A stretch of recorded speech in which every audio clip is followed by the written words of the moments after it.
इस आश्रम के साथ मैं 1963 से जुड़ा हुआ हूँ। बहुत छोटी सी जगह, वहाँ दरवाजे के पास कुर्सियाँ पड़ी होती थी और विश्वविद्यालय से एक बहुत विद्वान आदमी, जो कि वेदांत के भी बड़े विद्वान थे, गीता के भी बड़े विद्वान थे, संस्कृत व्याकरण पर भी उनका अधिकार था, उनका नाम था डॉक्टर डी.वी. सेन। वो डी.वी. सेन सारे यूनिवर्सिटी के प्रोफेसरों को यहाँ इकट्ठा करके लाते थे। उस समय शहर के अंदर, मुझे ये कहने में कोई संकोच नहीं है कि आज जो लोग शहर में गीता को अपने हाथ में लेकर के और जो कुछ कार्यक्रम कर रहे हैं, इन लोगों को पता भी नहीं था कि गीता क्या होती है। किसी को पता था गीता मेरी चाची का नाम है, किसी को पता होता था गीता मेरी भाभी का नाम है। इस आश्रम के अलावा और कोई आदमी गीता के बारे में कुछ नहीं जानता था। विद्वान लोग यहाँ इकट्ठे होते थे सारी यूनिवर्सिटी के, और यहाँ आकर के हम सबसे पहले उनको नमन करते थे जिनका नाम अब प्रातः स्मरण में आ गया है। जिनके नाम भारत में प्रातः स्मरणीय हैं, उनमें स्वामी परमानंद का भी नाम आ गया है। तो उनको पहले हम नमन करके देते और बताते थे लोगों को कि गीता का सबसे पहला जो कार्यक्रम शुरू हुआ गीता जयंती का, वो इस आश्रम से 1948 में शुरू हुआ। उस समय कुरुक्षेत्र एक छोटी सी तहसील था, 7-8 हज़ार से ज़्यादा आबादी नहीं थी यहाँ की। और कुरुक्षेत्र में ऐसे लोग जो थे जो गीता के बारे में जानते थे, केवल पंडित स्थानुदत्त जी थे, और बाकी कोई लोग जो थे उसके बारे में जानते नहीं थे। पर ये आश्रम था जहाँ गीता की बहारें आती थी। बड़े बड़े संत लोग यहाँ आकर के इकट्ठे होते थे, कलकत्ता से भी संत आते थे सारे के सारे। तो गीता जयंती का बीज आरोपण जो किया है वो इस आश्रम ने किया है। लोगों को ये बताया है कि गीता में क्या लिखा हुआ है, ये इस आश्रम ने बताया है। आज जो गीता के नाम पर काम चल रहे हैं सारे, उनमें गीता कम है, नाच गाने ज़्यादा हैं। मुझे कहने में ये भी संकोच नहीं है, क्योंकि गीता शुद्ध धार्मिक ग्रंथ है। इसके बारे में अभी तक लोगों को पता भी नहीं है। यहाँ पर किसी से आदमी से पूछो, शहर के लोगों को इकट्ठा कर लो और उनके पूछो कि गीता में, श्रीमद् भगवत गीता और श्रीमद् भागवत में क्या अंतर है, तो 98-99% लोग ऐसे मिलेंगे जिनको कोई पता नहीं कि अंतर क्या है। श्रीमद् भागवत की कथाएं यहाँ जगह जगह हो रही हैं, बड़े शान से हो रही हैं, धूमधाम से हो रही हैं, और लोग समझते हैं श्रीमद् भागवत ही गीता है। भागवत में और गीता में ऐसा अंतर है जैसे भूगोल और संस्कृत में अंतर होता है। अगर कोई आदमी भूगोल पढ़ा रहा है तो आप ये नहीं कह सकते आप संस्कृत पढ़ा रहे हैं जी। भागवत के अंदर 10,000 श्लोक हैं और गीता में केवल 700 श्लोक हैं। भागवत में 12 स्कंद हैं और हर स्कंद में 10-10 अध्याय हैं, यानी भागवत में 120 अध्याय हैं, गीता में 18 अध्याय हैं। भागवत भगवान कृष्ण ने नहीं सुनाई, भागवत सुखदेव जी ने सुनाई, और किसको सुनाई? परीक्षित को सुनाई। गीता भगवान कृष्ण ने सुनाई, अर्जुन को सुनाई। गीता कुरुक्षेत्र में सुनाई गई, भागवत हस्तिनापुर में सुनाई गई। हस्तिनापुर बहुत दूर जगह है। इन दोनों का भेद नहीं कर पा रहे लोग, क्योंकि उसको अच्छी तरह कोई व्याख्या नहीं कर पाता, तो लोग यही समझ लेते हैं यही सब कुछ है। हमें इसका अंतर भी लोगों को बताना पड़ेगा कि भागवत क्या है। भागवत में आ लगा हुआ है। भगवत का मतलब होता है भगवान, और भागवत का मतलब होता है भगवान के भक्तों की कथा है। भागवत में भगवान की कथा नहीं है। प्रहलाद की कथा है, ध्रुव की कथा है, गजेंद्र मोक्ष। खास तौर से जो भागवत के लोग हैं जैसे हम रामायण वाले जो है सुंदरकांड का पाठ करते हैं, भागवत वाले गजेंद्र मोक्ष का पाठ करते हैं। गीता में कहीं गजेंद्र मोक्ष का नाम नहीं है। तो गीता और भागवत बिल्कुल अंतर हैं। हमें यहाँ समझना है गीता में भी ये है कि एक व्यक्ति आए, वो कहने लगे मैंने गीता पर कुछ एक पेपर पढ़ना है। वो जब पेपर पढ़ गए तो मैंने कहा कि आपने कौन सी गीता पर, 25 गीताएँ हैं, अष्टावक्र गीता है, पांडु गीता है, राम गीता है, अणु गीता है, ऐसी अलग अलग गीताएँ हैं, 25 गीताएँ हैं, आपने कौन सी गीता पर पेपर पढ़ा? तो वो घबरा गए। मैंने कहा यहाँ जो कार्यक्रम हो रहा श्रीमद् भगवत गीता पर, यहाँ अणु गीता पर कार्यक्रम नहीं हो रहा। आपने अणु गीता पर पेपर पढ़ दिया। तो हमें ये भी स्पष्ट करना है कि गीता क्या है। गीता ये 25 गीता नहीं है। जिस गीता का हम जयंती मना रहे हैं, जिस गीता ने संसार को ज्ञान दिया है, जिस गीता ने मानव का कल्याण किया है, उसका नाम है श्रीमद् भगवत गीता। अणु गीता, पराशर गीता, ये नाम नहीं है उसका। तो श्रीमद् भगवत गीता क्या है, इसको हम देखें। बहुत 700 श्लोक हैं, लेकिन जब उनकी व्याख्या करने लगते हैं तो दुनिया में सबसे ज़्यादा भाष्य गीता पर ही लिखे गए हैं। और कोई धर्म अपने ग्रंथ पर भाष्य लिखने की आज्ञा नहीं देता। आप कुरान शरीफ पर कोई कमेंट नहीं कर सकते, इसलिए कोई भाष्य नहीं लिखा गया कुरान शरीफ पर। बाइबल की आप प्रशंसा तो कर सकते हैं, उसकी प्रशंसा में ग्रंथ लिख सकते हैं, लेकिन बाइबल पर कोई भाष्य नहीं लिख सकते आप। भाष्य लिखेंगे तो ब्लेस्फेमी कहलाएगा, धर्मद्रोह, और आपको मार दिया जाएगा। गीता ही एक ऐसा ग्रंथ है जिसको दुनिया ने, जिस पर भाष्य लिखे हैं। अरविंदो ने भाष्य लिखा, शंकराचार्य ने भाष्य लिखा, रामानुज ने भाष्य लिखा, ऐसे सैकड़ों भाष्य गीता पर लिखे गए। और उन्होंने भारत को ही नहीं, सारे विश्व को जागृत कर दिया अलग अलग तरीके से। इसलिए राधा कृष्णन ने अपनी किताब में लिखा, गीता एक सशस्त्र, बहुत ही शक्तिशाली शस्त्रागार है। उस शस्त्रागार में से जब भी भारत की संस्कृति पर कोई आघात हुआ है, किसी प्रकार का भी आघात हुआ है, तो उस आघात का मुकाबला करने के लिए आप गीता के शस्त्रागार में से शस्त्र निकाल सकते हैं और उसका मुकाबला कर सकते हैं। ये भारतीय संस्कृति इसीलिए आज तक जिंदा है, क्योंकि गीता में से कैसी शस्त्रगार, जिस समय सारे भारतवर्ष में वाम मार्ग छा गया, भौतिकवाद जिसे कहते हैं, तो जिस समय भारत में सारा भौतिकवाद छा गया और ये लगा कि भारत की जनता का, भारत की वैदिक संस्कृति का, भारत के उज्ज्वल जो हमारी परंपराएं हैं उनका नाश हो जाएगा, तो जगत गुरु शंकराचार्य खड़े हो गए। एक तरफ तो वाममार्गी थे जो भौतिकवाद फैला रहे थे, एक तरफ बौद्ध थे जो भौतिकवाद तो नहीं फैला रहे थे, नैतिकता की तो बात कर रहे थे, लेकिन वेद को नहीं मानते थे। नास्तिको वेद निंदका, वेद की जो निंदा करता है उससे बड़ा नास्तिक दुनिया में कोई नहीं हो सकता। तो शंकराचार्य ने गीता में से ही यहीं कुरुक्षेत्र में बैठ करके गीता भाष्य शुरू किया। उन्होंने कश्मीर में जाके समाप्त किया उसको खीर भवानी के मंदिर पे, और यहीं से प्रतिज्ञा की कि भारतीय संस्कृति को नष्ट करने के लिए जो प्रयास किए जा रहे हैं उनका गीता में से मैं ऐसा शस्त्रागार निकालूंगा, ऐसे हथियार निकालूंगा, ऐसी व्याख्या लिखूंगा। तो शंकर ने अपना भाष्य लिख कर रख दिया, और शंकर के भाष्य से बिल्कुल उन्मूलन हो गया भौतिकवाद का। भारत से भौतिकवाद निबट गया, अध्यात्मवाद खड़ा हो गया भारत में दोबारा, नास्तिकवाद भी भारत से चला गया।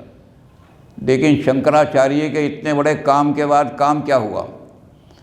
भारत के अंदर ब्रह्म सत्यम जगन मिथ्या जीवो ब्रह्मैव न पर, ब्रह्म ही सत्य है, ये जगत मिथ्या है। अब जब जगत को मिथ्या कर दिया तो जितने आदमी थे, जब भी कोई आदमी धर्मात्मा किसी के घर में पैदा होता था तो जहाँ वो 8-10 साल का हुआ उसने कमंडल उठाया, ब्रह्म सत्यम जगन मिथ्या, और चल दिया अपना संन्यास लेकर के। तो देश को कौन संभालेगा भाई? समाज को कौन संभालेगा? तो गीता में से, इसी में से एक और सशक्त हथियार निकाला। रामानुज खड़े हुए। रामानुज ने कहा कि ज्ञान का कोई अर्थ नहीं है, आचारहीनम न पुनन्ति वेदा। अगर आपका आचरण अच्छा नहीं है तो आपको वेद भी पवित्र नहीं कर सकते, इसलिए कर्म का मार्ग दिखाओ, ज्ञानियों को ज्ञान से खींच करके दोबारा कर्म में लाओ। और गीता का कर्म मार्ग दिखा दिया उन्होंने। गीता के अंदर कहीं भी संसार से पलायन की बात नहीं कही गई है, संसार से भागो ये बात गीता में कहीं नहीं कही गई। गीता में कहा गया है काम न त्यागो, काम ना त्यागो, अपना काम बिल्कुल मत त्यागो। संसार के अंदर जो जो काम आपने लिया है, कर्तव्य के लिया है, उसको बिल्कुल त्यागो मत। लेकिन उसके साथ कामना जुड़ी हुई है, अगर ग्रीड, लाभ, लोभ, स्वार्थ अगर जुड़ा हुआ है तो उसको त्याग दो। गीता में कहा वास न त्यागो, घर छोड़ करके मत भागो, वास न त्यागो, घर में रहो, परिवार में रहो, परिवार की जिम्मेदारियां निभाओ, सारे संसार के अंदर अपना जो कर्तव्य लिया है उसको पूरा करो। आपके बच्चे पैदा हुए हैं, उन बच्चों को पालो पोसो। हमारे बच्चे जानवरों की तरह नहीं हैं कि कुत्ते बिल्ली की तरह बच्चे जो पैदा हो गए और उनको हमने छोड़ दिया सड़क पर। हमने कहा है हम जब विवाह के मंडप पर बैठते हैं तो पहली प्रतिज्ञा करते हैं कि उत्तम प्रजाओं से हम इस समाज को भरेंगे। और जब उत्तम प्रजाओं की हमने प्रतिज्ञा लिए बैठ करके और वास छोड़ के हम भाग गए, घर छोड़ के भाग गए, तो बच्चे को उत्तम कौन बनाएगा? तो गीता कहती है वास मत छोड़ो। लेकिन वासना अगर हो गई है, मोह हो गया है उन बच्चों से, तो मोह के कारण से मुझे पता है एक आदमी जो था, हमारे भजन लाल जी बड़े सीधे साधे थे, उनके पास एक आदमी गया, कहने लगा चौधरी साहब मेरे बच्चे को रीडर बना दो यूनिवर्सिटी में। वो कहने लगे भाई तेरे बच्चा कितना पढ़ा हुआ? उन्होंने 10वीं पास करी है मेरे बच्चे ने। भजन लाल जी कहने लगे 10वीं पास यूनिवर्सिटी में रीडर नहीं लगते। कहने लगा चौधरी तू झूठ बोल लिया, मेरी तहसीलदार का जो रीडर है वो 10वीं पास है। अब अगर बच्चे से आपका मोह हो गया तो आप समाज का नाश कर देंगे। कहते बच्चों को पालो, उत्तम प्रजाएं बनाओ, आपका बच्चा आपसे श्रेष्ठ होना चाहिए। गीता कहती है, गीता कहती है अपने कर्तव्य का पालन किया है तो ऐसे बच्चों का ध्यान रखना है, अपने बच्चा बुरी सोबत में ना बैठे, बच्चा कहीं गलत काम ना करे। और हमने प्रतिज्ञा करी है विवाह पर को उत्तम प्रजाएं उत्पन्न करेंगे, तो हमारा बच्चा हमसे श्रेष्ठ होना चाहिए। तब तो हम गीता के बात पालन कर रहे हैं। और हम घर छोड़ करके भाग गए, बच्चे इधर उधर गुंडागर्दी में लफंगी में फंगू रहे हैं, तो हमने गीता को क्या निभाया? तो गीता कहती है वास मत छोड़ो, घर में रहो परिवार में, लेकिन वासनाएं छोड़ दो सारी के सारे। जो मोह हो जाता है, जो फंस जाते हैं मोह में, उसके कारण से हम यही कहते हैं मेरे मैट्रिक पास बच्चे कोई रीडर बना दे। तो हम ये नहीं जानते कि हम समाज का नाश करने जा रहे हैं। तो गीता को समझने के लिए बहुत लंबा समय चाहिए। समय बहुत हमारे पास थोड़ा सा है, लेकिन देखो गीता का अगर सार समझना है तो पहला जहाँ से गीता शुरू होती है, कोई भी ग्रंथ हो आपका, पहले देखो कहाँ से शुरू होता है, क्यों लिखा गया ये ग्रंथ, इसका आधार क्या था। कृष्ण जी ऐसी थोड़ी बोलने लगे, कोई ना कोई कारण होगा किसके कारण से उन्होंने कहा। तो पर्पज़ क्या है ग्रंथ के लिखने का, और दूसरा ये देखो कि निष्कर्ष क्या निकाला उस ग्रंथ में। तो अगर गीता को आप विस्तार से समझना चाहो तो आपको बड़ी बड़ी ऐसी चीज़ें समझनी पड़ेंगी, जो बड़े बड़े व्याख्यान इतने लिखे हुए हैं। तिलक ने गीता रहस्य लिख दिया, गांधी जी ने अनासक्ति योग लिख दिया, अरविंदो बहुत बड़े विद्वान आदमी थे, उन्होंने ऐसे जो गीता लिख दिया। इन सबको पढ़ने के लिए किसके पास समय है? इतना समय हमारे जीवन में है नहीं। तो हमने गीता को थोड़ा समझने के लिए एक काम करना है। गीता का पर्पज़ क्या है, क्यों लिखी गई? तो गीता का पहला है धर्म क्षेत्रे कुरुक्षेत्रे समवेता युद्धस्वा। तो धर्म से शुरू होती है गीता, और अंत कहाँ पर होती है? ध्रुवा नीति मतिर्मम, मम पे ख़त्म होती है। अब दोनों को जोड़ दो, ये सार हो गया गीता का। मम धर्म, मेरा कर्तव्य क्या है, मेरा कर्तव्य क्या है, ये गीता का सार निकल आएगा, नहीं तो आपको भाष्य पढ़ते पढ़ते तो साल भर लग जाएगा। अब आप अपने आप को समझो कि मेरा कर्तव्य क्या है। अगर मैं डाकखाने में बैठा हुआ हूँ और डाकखाने के अंदर बैठकर डाक देख रहा हूँ, तो मेरा कर्तव्य है कि एक भी लेटर लेट नहीं होना चाहिए। क्या पता किसी गरीब आदमी के बच्चे की अपॉइंटमेंट का चिट्ठी आई हो, अगर मैंने डाकखाने में कर दिया कि जी मैं तो आया, पहले अखबार पढ़ा, फिर चाय पीने चला गया, फिर इधर चला गया, डाक 3 दिन लेट हो गई और वहाँ जब चिट्ठी पहुँची तो उसका अपॉइंटमेंट का टाइम ही निकल गया, तो तुमने अधर्म का काम किया गीता के हिसाब से। गीता कहेगी अपने धर्म को समझो, मम धर्म। जिस जगह भी बैठे हो, मास्टर हो, टीचर हो, तो ये देखो कि टीचर कहेगा अरे लड़के अगर फेल होते हैं तो मेरा क्या हो जाएगा, अपने बाप का नुकसान करेंगे, पास हो जाएंगे तो घर का तो, लेकिन ये देखोगे नहीं मैं टीचर हूँ, इनका भविष्य बनाना मेरा काम है। अगर एक लड़का भी भविष्य जिसका बिगड़ जाता है तो उसकी जिम्मेदारी मेरी है कि मैंने लड़के को नहीं संभाया, तो मैंने अपने धर्म को नहीं निभाया। तो अपने अपने धर्म को समझना। तो इसलिए उन्होंने कहा कि गीता का पहला, जब कृष्ण जी से बात करने लगे तो गीता का पहला वाक्य क्या कहा, धर्म क्षेत्रे कुरुक्षेत्रे। अब जो संस्कृत जानते हैं वो जानते हैं कि संस्कृत में शब्द नहीं होते, शब्द रूप होते हैं। उनको अगर कहीं उठा के रख दो उनका अर्थ वही रहता है। तो अब इनको उठा करके रखो, क्षेत्रे धर्म क्षेत्रे कुरुक्षेत्रे, अब इनको उठा दो, क्षेत्रे क्षेत्रे धर्मम कुरु। ये गीता का सार निकल आया। मैं किस क्षेत्र में खड़ा हूँ, मेरा फील्ड क्या है एक्शन का। मैं एमएलए हूँ तो मेरा फील्ड ये है कि जिस क्षेत्र में मैं खड़ा हूँ उस क्षेत्र में कहीं दुराचार नहीं होना चाहिए, उस क्षेत्र में कोई गरीब नहीं हो, उस क्षेत्र में कोई नंगा ना रहे, उस क्षेत्र के अंदर किसी के साथ अन्याय ना हो। मैं अगर एमपी हूँ तो बड़े क्षेत्र की जिम्मेदारी ली है मैंने। तो गीता कहती है कि जब तूने जिम्मेदारी ली है तो जिम्मेदारी को निभा, अगर नहीं निभा सकता तो जिम्मेदारी छोड़ दे, धोखा मत दे दुनिया को। तो गीता कहती है क्षेत्र पहले पहचान, अपना क्षेत्र पहचान, मेरा क्षेत्र क्या है। हमारे सब्बरवाल साहब बैठे हैं, इनकी पत्रकारिता में सबसे बड़ी बात यह है कि इन्होंने अपने क्षेत्र को पहचाना।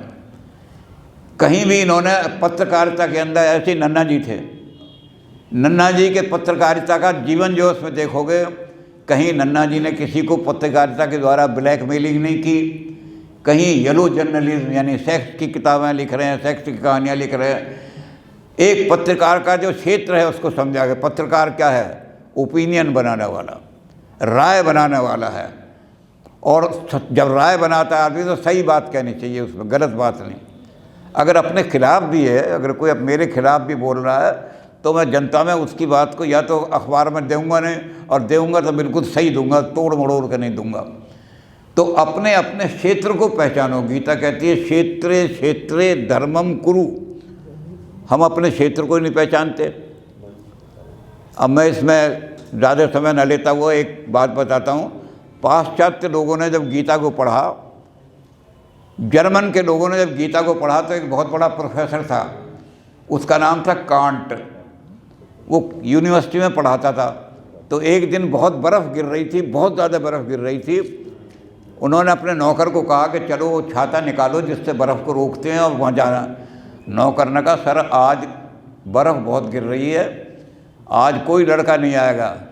कहने लगे नहीं, I am paid for that, मुझे यूनिवर्सिटी से तनख्वाह मिलती है पढ़ाने की, इसलिए मैं ज़रूर जाऊंगा। मैं चोरी नहीं कर सकता, जब मुझे तनख्वाह मिलती है तो मुझे अपना कर्तव्य निभाना है, मुझे अपना धर्म पालन करना है।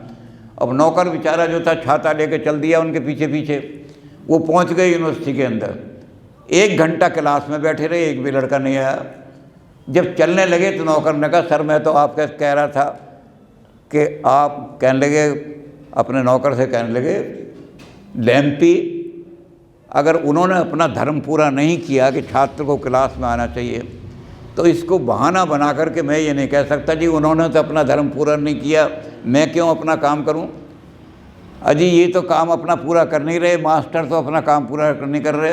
अब यही राजनीति में यही होता है, दूसरे पे तो कह देते हैं अजी ये तो कुछ भी नहीं कर रहे, एमएलए बन गए। अबे उनका काम देखने के बजाय पर धर्म भया तू देख तेरा क्या काम है। मेरा काम है कि मैं यहाँ आकर के झाड़ू लगाऊँ, और उस झाड़ू लगाने में एक भी तिनका दिखाई नहीं देना चाहिए।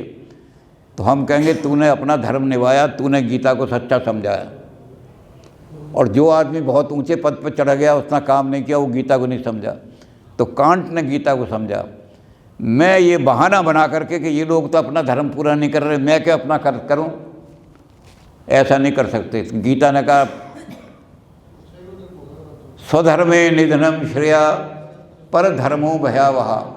जो मैंने अपने ऊपर जिम्मेदारी ली है, मैं उस जिम्मेदारी को पूरा करते करते अगर मर भी जाऊंगा, तब भी दुनिया मेरा नाम अखबारों में छापेगी, किताबों में छापेगी कि ये वो आदमी था अपनी जिम्मेदारी से। तो अब समय बहुत हो गया। गांधी जी की अनासक्ति योग में एक छोटा सा उदाहरण दे के मैं ख़त्म करूँगा। गांधी जी जब भी जाते थे कहीं, तो वो उन बस्तियों में ठहरते थे, वाल्मीकि बस्तियों में। तो गांधी जी वाल्मीकि बस्ती में ठहरे थे दिल्ली में, पंचकुइया रोड पर जाकर। तो उन्होंने वहाँ 3 दिन के बाद वहाँ जो जमादार था, झाड़ू लगाने वाला, उसको बुलाया और उसको झाड़ू लगा करके कहा, हाथ जोड़ करके कहा कि तुम सच्चे योगी हो। वो कहने लगा महाराज योगी, आप मुझे योगी कह रहे हैं? वो कहने लगे गीता में लिखा हुआ योग का यही लक्षण है। योगी का क्या लक्षण है? योगी का लक्षण है जो भी कर्म अपने हाथ में लिया है उसको पूरा परफेक्शन तक निभा। जो कर्म अपने हाथ में निभाया उसको अभ्यास करके पूरा निभा। तो ये सच्चा योग है। आजकल तो योग जो है वो शारीरिक योग हो गया, लेकिन आध्यात्मिक योग है ये। तो कहने लगे मैं 3 दिन से देख रहा हूँ कि जब बाहर निकलता हूँ तो ना तो नाली में से कोई दुर्गंध आती है और ना कहीं तुमका कोई मिलता है। तूने अभ्यास किया है। टैगोर ने भी यही किया।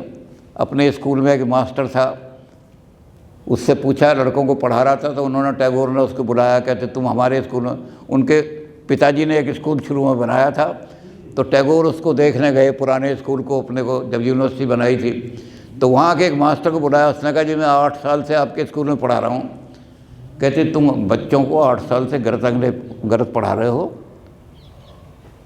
गीता में तो लिखा हुआ है कि आप अपना जो कर्म लिया है उसमें परफेक्शन प्राप्त करो। योगा कर्मसु कौशलम। जो कर्म आपने अपने हाथ किया है उसमें परफेक्शन प्राप्त करो। मैं अगर अंग्रेज़ी पढ़ा रहा हूँ तो मैं ये कह सकता हूँ कि मुझसे अच्छी अंग्रेज़ी कोई नहीं पढ़ाएगा। तो इसमें भी मैंने कहा विदेशियों ने हमारी गीता को अच्छी तरह समझा। A.H. बाम है अंग्रेज़ी के अंदर, वो अमेरिका के अंदर। उन्होंने जब ये वाक्य पढ़ा गीता का, और गीता का अनुवाद किया है उन्होंने बड़ा अच्छा, उन्होंने जब ये वाक्य पढ़ा योगा कर्मसु कौशलम, तो उन्होंने एकदम कहा कि इन फ्यूचर जब अमेरिका का कोई भी छात्र निकलेगा बाहर, जिनको मैं पढ़ा रहा हूँ गीता, तो वो ये कहेगा कि फ्रॉम निडिल टू मिसाइल, सुई से लेकर के मिसाइल तक हमसे अच्छी कोई नहीं बना सकता। ये गीता का योग है। या तो काम को अपने हाथ में मत लो, टरखाने वाला काम मत करो। तो अपने धर्म को पूरी तरह निभाना, अपने धर्म को निभाते हुए परफेक्शन प्राप्त करना, जो जिम्मेदारी अपने ऊपर ली है समाज की, उस जिम्मेदारी को पूरा करना। सोसाइटी ने मुझे जिम्मेदारी है, मैं समाज के साथ धोखा नहीं करूँगा। सोसाइटी ने मुझे ये काम दिया है या मैंने अपनी इच्छा से काम चुना है, क्योंकि स्वभावज कर्म भी हैं गीता में, अपनी इच्छा से चुना।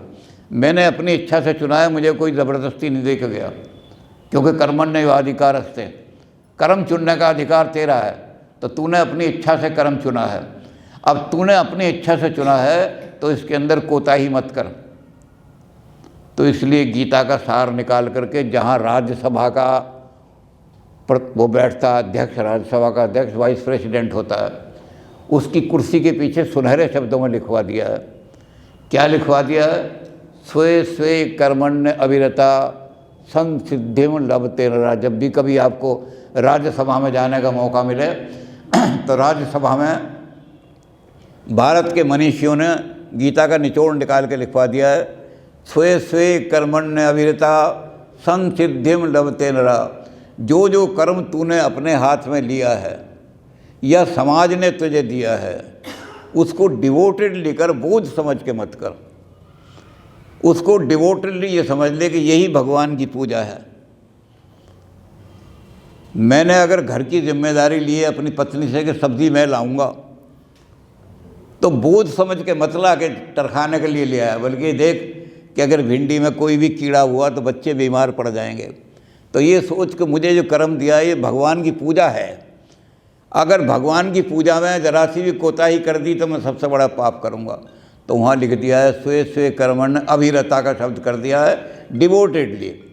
उसी को भगवान की पूजा समझ के कर कि भगवान ने मुझे इस योग समझा, समाज ने मुझे इस योग समझा कि ये काम दिया है, अब ये काम जो मुझे दिया है ये भगवान का काम है और मैं इसी को करूँ। तो वहाँ क्या होगा, संसिद्धिम लभते नरा, अपने आप तुझे परफेक्शन मोक्ष मिल जाएगी, कुछ करने की ज़रूरत नहीं है। तो जो अपना कर्म है उसको पूरा कर दे। गीता का सार छोटा सा यही है। गीता पर बहुत कमेंट लिखी गई हैं, इसमें थोड़ा बहुत हम, क्योंकि मैं इस आश्रम से पुराना जुड़ा हुआ हूँ इसलिए मैंने ज़्यादा समय ले लिया अपना अधिकार समझ के कि मेरा कुछ ये अधिकार है कि इस आश्रम में मैं कुछ ज़्यादा 1963 से जुड़ा हुआ हूँ मैं इनके साथ। और यहाँ वो जो छोटी सी जगह थी, आज ये भगवान के प्रताप से बढ़ते बढ़ते बढ़ते बढ़ते इतनी जगह बन गई है। ये इनके पुण्य प्रताप हैं, स्वामी सत्यानंद जी इनका प्रताप। और जिनका नाम इन्होंने लिखा है प्रणवानंद जी का, वो तो आज एक महान पुरुष बन करके और प्रातः स्मरणीय बन गए हैं। ये उन्हीं का प्रताप है कि आज इतना बड़ा आश्रम ये बन के खड़ा हो गया है। मैं उनके चरणों में नमस्कार करता हूँ। और जो इस आश्रम को चला रहे हैं आज, यहाँ इन्होंने वो बीज जो बोया था गीता का, सबसे पहले गीता यहीं से शुरू हुई थी, गीता जयंती। मैं उसके लिए भी इस आश्रम के सारे साधुओं को, सारे संतों को और सारे काम करने वालों को बारंबार उनके चरणों में नमस्कार करता हूँ।